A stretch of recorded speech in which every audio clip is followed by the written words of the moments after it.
Hindi, di ba po magandang dito na bumabagay sa akin yun? Kasi pumalit po ang aking ulo at maliit. Ay, kaya na po bahala sa akin. Nagbabagay po sa akin. Sige, sasuggest ko sa'yo sa totoo sa ulo mo. Itong ipe-fade natin itong side na ito. Mula sa likod, ipe-fade natin itong lubid mo.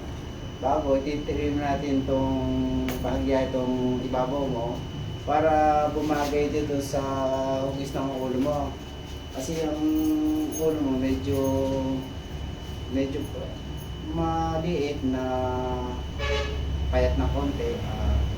Para medyo namang tumabanting na ng konti, ating ipe-fade natin itong nasa side na to. Itong tinuro kong to. Ipe-fade natin to. Bawas natin to, titrim natin ng konti para bumagay po dito sa iyong faded sa gupit mo. Gusto mo ba yan? Opo. Okay!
Go.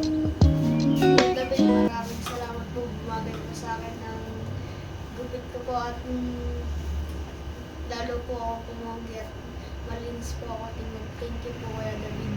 Salamat. Thank you po. Bumagay sa gupit mo? Ako.